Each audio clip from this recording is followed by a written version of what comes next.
Hindi napipicturan yung sasakyan ko. Ano masama? Ano masama sa... Sir, pag dinala ko yung tarjeto niya, inabas niya ako sa mukha ng cellphone. Sa mukha ng cellphone. Kasi si Mama... Kuya Amron, hindi totoo yung sinabi mo. Ang dami-dami pa akong testigo. Maraming testigo, maraming nanonood, ha? Pero yung ginawa mo, hindi sila magsasalita dahil takot sa'yo. Sila kan sa kalmihan na kung gano'n tayo.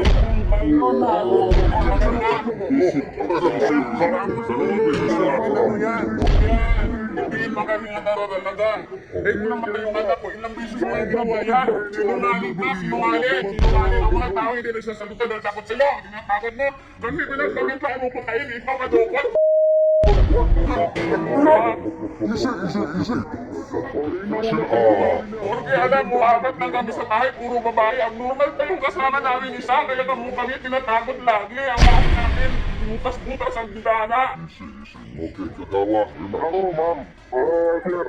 Hindi mo hindi mo kapatid paniwala na sila ho ay mananakit sa iyo. Mananakit sa iyo. Bakit mo bakulaw? Sasaktan ka namin? Sir, Malapit pa Kami kami, po sir. Ganun na lang po siya siguro. Okay? Okay sir ha. At huwag na huwag kayo mabanta, huwag na kayo manakit sa kagawan sir. Nagbabag ako, hindi ako. Sila nanakit sa iyo. Paano kami sir magbabanta sa babae namin tao? Babanta kami, silver lang ang gamit namin sa tayo. Sa pobre na lang tayo mag-usap. Kami nakipag-usap sa iyo, hindi mo kami. Anong ginawa sa amin? Nilolok mo kami, yung anak ko sinakal mo, yung apo ko. Nakita mo sukat ng apo ko?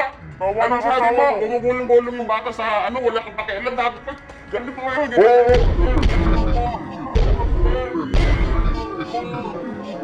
Yung bata na natin, gumugulong-gulong yung bata sa apo na sa, hindi ko sa tuloy. Hindi ko sa pinong punit. Yung ano mo, ang mulay, isip mo.